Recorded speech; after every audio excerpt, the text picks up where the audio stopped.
Sama Gatot dengan Mbak Rensi, kamu nanti harus begini, ada nggak perintah-perintah atau? Oh, nggak ada, dia nggak bilang kamu harus begini, nggak. Itu kan tergantung saya maunya saya gimana, ya kan? Saya nggak, ya dia ngobrol-ngobrol biasa aja. Misalnya kehidupan atau apa ya? Nggak ada kehidupan ya kayak apa ya? Aku juga udah lama ya karena saya orang kuping kanan. Jadi ngobrolnya seperti teman saja. Ngomong aja, ketawa-ketawa, kita nyanyi, ya udah gitu. Itu setiap minggu? Dan dia memperkenalkan kalau dia tuh banyak jin gitu. Dan dan cara makan jin-jinnya itu asmat namanya. Udah gitu doang. Iya, oke. Nah, ada tidak yang Anda lihat kok kontradiksi nih? Perkumpulannya Padepokan untuk pengajian, tapi mungkin ada barang-barang yang aneh yang Anda lihat tidak? Salah satunya ya narkoba. Kalau di saat adik saya udah di situ, saya sudah tidak pernah melihat lagi. Oke, tapi sebelum ya saya pernah lihat dia menggunakan asmat itu, jin itu. Oke. Asmat yang dikatakan itu narkoba. Dia nggak bilang narkoba, dia cuma bilang itu asmat. Dan cara pemakaiannya ya seperti itu. Oke. Mbak Rensi pernah diajak juga nggak untuk mencoba asmat itu yang tanda kutip? Ya saya jujur ya, nggak mungkin saya bohong. Ya saya pernah, maksudnya pernah diajak tapi saya nggak mau. Oke, gimana mengajaknya dia saat itu? Pernahnya ya waktu itu dia mencoba mengeluarkan asmat itu dari mulut dia ke mulut saya. Cuman saya waktu itu saya langsung nggak respect lagi sama dia. Dan mulai dari saat itu saya tidak pernah mau lagi datang ke tempat itu. Anda shock nggak saat itu? Ya dong, shock, karena saya waktu posisi kan masih punya suami. Dan saya tidak menceritakan kejadian itu ke suami saya karena saya tidak mau ada kekacauan dan keributan. Saya merasa gini, ya udah kalau emang itu makanan jin ya udah lu aja yang kasih makan, gue nggak mau, ibaratnya kan gitu. Kok kayak begini ya, aku jadi merasa kayak aduh ini apa sih kayak begini, udah saya langsung udah mulai dari situ saya udah nggak mau lagi. Jadi setelah ditawarkan untuk ikut merasakan tanda kutip asmat ya, yang mungkin saja itu narkoba saat itu, saya nggak tahu itu narkoba kan. Anda kan ya istilahnya Anda sebagai korban di sini kan, atau yang Anda nggak mengerti, tapi kemudian ditawari asmat itu yang dikatakan, lalu Anda langsung tolak. Ya saya tolak. Apa Anda bilang apa saat itu? Enggak, saya nggak bisa, saya punya penyakit pernapasan, saya bilang gitu. Saya nggak mau karena nggak apa-apa, ini bagus untuk pernapasan segala macam. Ya, ini mencoba untuk memberikan makanan jin itu ke saya gitu. Apa yang dikatakan Gatot ketika ditolak oleh Mbak Rensi? Enggak, dia nggak marah, itu kan tergantung ke kita. Kita nggak mau juga nggak masalah. Gitu, kita nggak ke pribadi masing-masing. Lalu Anda pergi dari situ. Mulai saat itu tidak pernah balik ke Padepokan. Adik saya datang ke situ. Jadi adik Anda datang ikut bergabung ke Padepokan itu di saat konflik rumah tangganya lagi heboh-hebohnya karena perceraian dia. Dia minta saya nomor teleponnya AA dan saya berikan. Tapi saya nggak nyangka abis dia lama di sana, di Padepokan di sana, datanglah kasus-kasus yang Reza lagi hebohnya perceraian, ngajaklah Elma ke Reza ke sana. Iya, terima kasih masih bersama kami pemirsa di Apa Kabar Indonesia Malam. Kita akan teruskan konferensi persnya ketika nanti Reza Artamevia sudah mulai memberikan atau membuka suaranya. Saya ingin ke Mbak Rensi dulu ya. Mbak Rensi, tadi sejauh Anda sudah menceritakan pengalaman Anda sudah tidak enak dengan Gatot dan akhirnya sampai ke adik Anda. Adik Anda total berapa lama di Padepokan? 9 tahunan. 9 tahun dengan Gatot.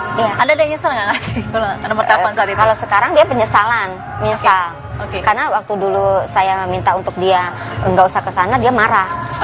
Kayaknya ngebela banget. Itu dari tahun berapa Elma Tiana masuk ke Padepokan? Aduh, berarti 9 tahun tuh berapa ya? Mungkin 2006-an. Sekitar 2006 ya. Sampai ke 2015 kurang lebih. Atau baru keluarnya 1-2 tahun? Enggak, 5 tahun. Oh, sudah 5 tahun lalu. Berarti ya sudah tahun 2000-an ya. Potong, ya. Nah, di situ saat Elma ikut, ada yang lain sama artis juga bergabung? Saya nggak lihat karena memang saya udah nggak pernah memantau perkembangannya di sana. Apa yang terjadi, apa yang dilakukan kesehariannya, saya udah nggak pernah lihat lagi. Kita akan tanya bagaimana perubahannya terhadap Elma Tiana ya, tapi kita lihat dulu juga mana Anda pernah tidak lihat benda kristal itu ada di sekitar Padepokan pada saat itu?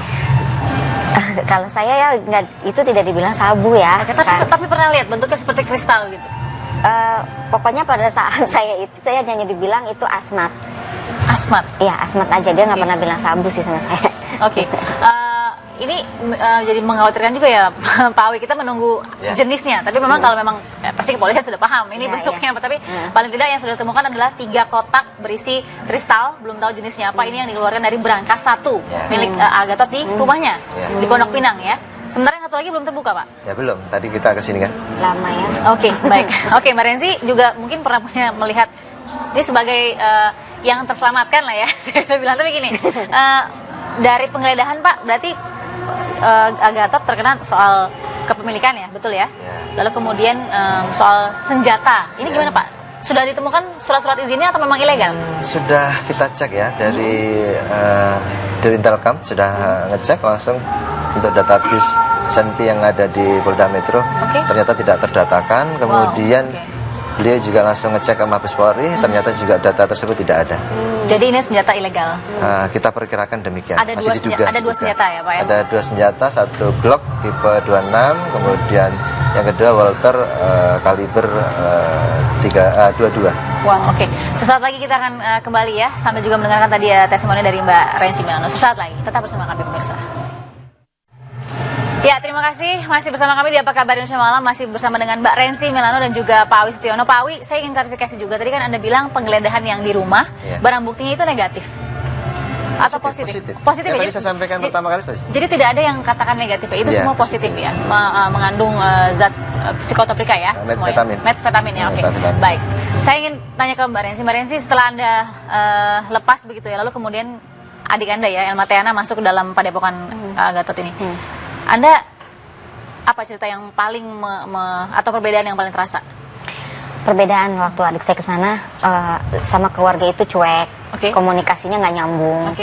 Kalau kita nasehatin dia marah-marah, merasa dia tuh yang paling benar gitu. Jadi dia tuh paling nggak mau orang yang diagungkan itu diomongin gitu loh. Jadi ya diagungkan oleh Ahmad pada saat itu ya? Ya pokoknya bela banget gitu. Jadi saya sebagai keluarga nggak bisa ngomong apa-apa. Itu kan pilihan hidup dia, yang mana yang terbaik buat dia, ya udah dia jalankan aja. Tapi ya di saat setelah berlangsung hampir 9 tahun itu, tiba-tiba dia ada keinginan, bukannya keinginan, tiba-tiba saya dapat kabar Emma udah nggak kesana lagi. Saya sampai nggak percaya. Masa sih? Masa dengan 9 tahun gitu tiba-tiba dia ini? Ya saya juga nggak tahu ada konflik apa antara dia dan Naas sampai dia tiba-tiba meninggalkan padepokan. Nah, dari selang 9 tahun itu Mbak Rensi pernah terima cerita Elma Teana juga ditawarkan asmat atau tadi? Bukannya cerita, malah Elma sendiri bilang ke orang tua saya bahwa itu asmat.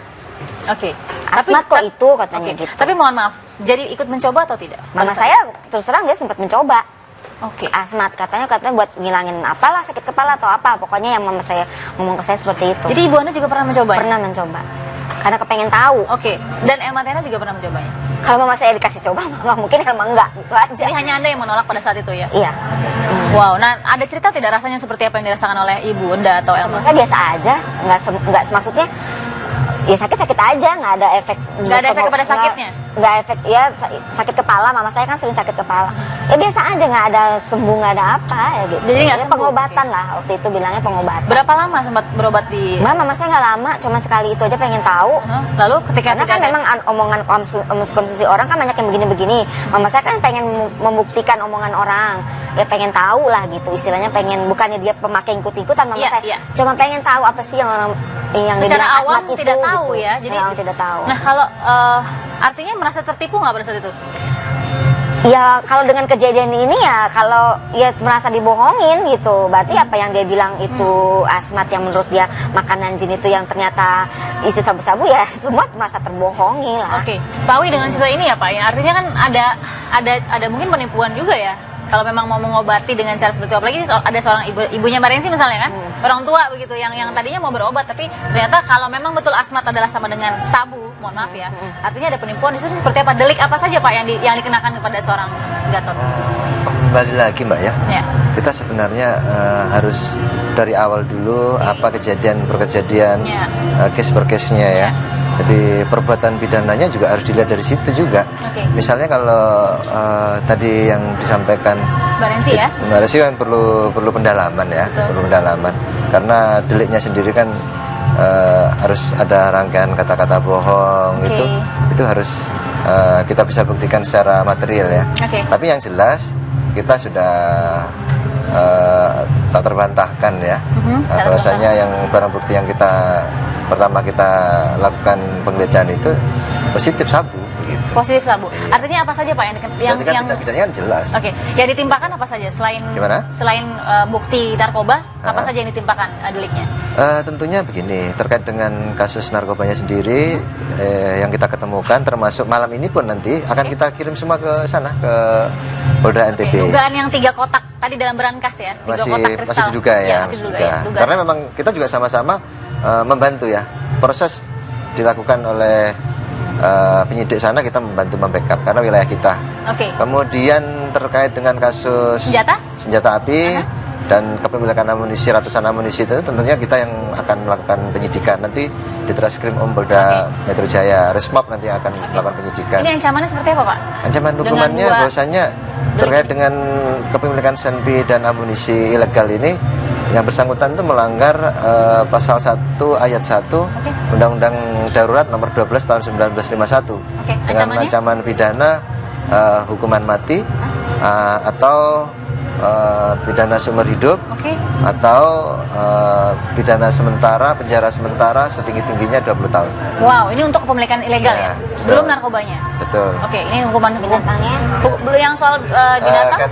Dengan satwa yang dilindungi yang bersangkutan dan melanggar pasal 40 ayat 2 Undang-Undang nomor 5 tahun 1990 terkait dengan konservasi sumber daya alam, hayati dan ekosistemnya. Itu ancaman pidananya 5 tahun pidana penjara. Baik, Pak Wisnu, nanti sudah lengkap ya dijelaskan ya. Kita masih menunggu nanti hasil 3 kotak jenis kristal, tidak tahu jenisnya apa, dugaannya bentuknya masih kristal ya. Pembukaan berangkas yang kedua kita belum tahu laporan dari. 3 kotak itu diambil dari hasil penggeledahan berangkas oleh pihak kepolisian. Yang pertama ada 1 berangkas lagi yang belum dilihat ya.